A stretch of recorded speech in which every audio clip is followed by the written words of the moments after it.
Welcome, loyal blog readers, to our weekly installment of the Friday podcast Class Action Weekly Wire. I'm joined today by my partners, Alex Karasik and Jennifer Riley. Welcome. Great to be here. Thanks for having me. Thanks, Jerry. Thrilled to be on the podcast. Today's topic is the EEOC's strategic plan for 2022 through 2026. It was just published this past month. Alex, what's this about and what does it mean for employers? Great question, Jerry. The strategic plan furthers the EEOC's mission of preventing and remedying unlawful employment discrimination and advancing the Commission's goal of providing equal opportunities in employment for all people. The strategic plan focuses on 1, enforcement, 2, education and outreach, and 3, organizational excellence. The strategic plan also provides performance measures for each strategic goal. So for corporate counsel who are involved in employment-related compliance, as well as EEOC litigation, the new strategic plan is really required reading. You can find a copy of the strategic plan linked to the Duane Morris class action blog, where we discuss the impact of the plan and break down what it means for employers. Jen, enforcement is a big ticket item. It reminds me of the old E.F. Hutton commercial. When E.F. Hutton speaks, people listen. And as Alex said, certainly when the EEOC talks about how it's going to spend taxpayer dollars in enforcement of anti-discrimination laws, employers should listen and take notice. What are the takeaways in your mind when it comes to enforcement-related issues? Well, in the strategic plan, Jerry, the EEOC describes its primary mission as to prevent unlawful employment discrimination through its administrative mechanisms and through the litigation in terms of its enforcement mechanisms, as well as through its adjudicatory and oversight processes. So the EEOC states that its main strategic focus for employing these mechanisms is through this fair and efficient enforcement based on the circumstances of each charge or each complaint, while maintaining a balance of meaningful relief for victims of discrimination. Well, I know that you can divide up EEOC's docket into systemic cases and non-systemic cases. Systemic cases being much like class actions, even though the EEOC doesn't have to comply with Rule 23 to litigate those. The EEOC also talks about outreach and education. Alex, is that something that employers should heed and take notice of? Absolutely, Jerry. And one of the goals of the EEOC is trying to really prevent discrimination in these types of issues before they even ever surface to litigation. And the EEOC strategic plan does exactly that. And it includes programs and events that come at cost-effective tools for enforcement.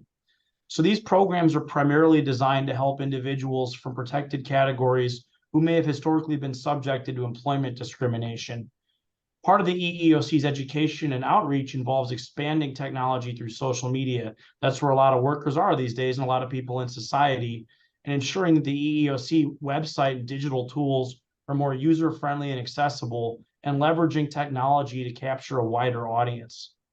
These efforts to improve education and outreach are aimed at promoting public awareness of employment discrimination laws while maintaining information and guidance for employers, federal agencies, unions, and staffing agencies. So really the EEOC is dedicated to educating a large contingency of groups and organizations on what it can do to prevent discrimination. I also thought the aspect of the plan that talked about organizational excellence was interesting. I, for one, have participated in internal EEOC training sessions where government attorneys came to be trained on cutting edge theories and techniques in employment discrimination laws. I once was an outside lecturer welcomed in by the EEOC to give that training. Jen, what do you read in terms of the EEOC's investment of taxpayer dollars into organizational excellence and what it means at the receiving end for employers in terms of lawsuits and techniques used by the government in litigating those lawsuits? Well, Jerry, the strategic plan makes clear that organizational excellence is the cornerstone of achieving the EEOC strategic goals. So the plan states that the EEOC aims to improve on its culture of accountability, inclusivity, and accessibility.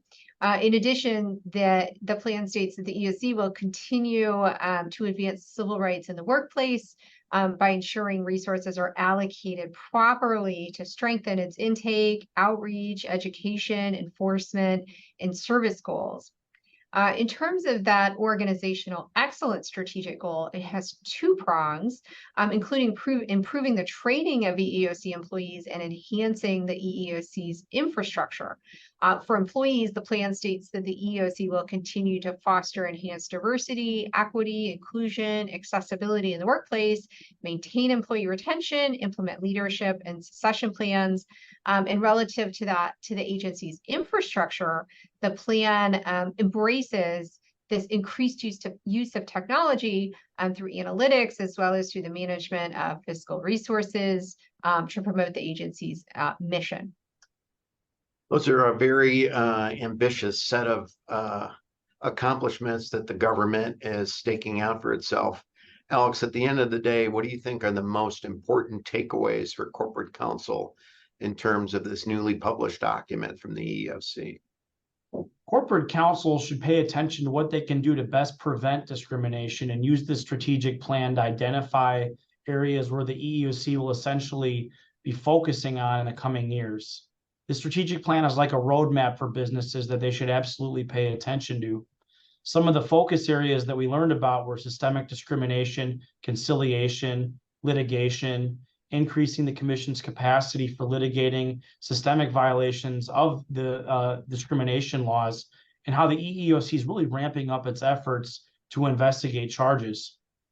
The EEOC's focus on technology is a really key area for employers, and they're taking advantage of the tools such as the internet, artificial intelligence, websites, social medias, and these types of things to look at where might employees be and where might potential victims of discrimination be, and how we can reach them to both educate them on the discrimination laws and what the key priorities are for the businesses and the commission alike in terms of handling these issues.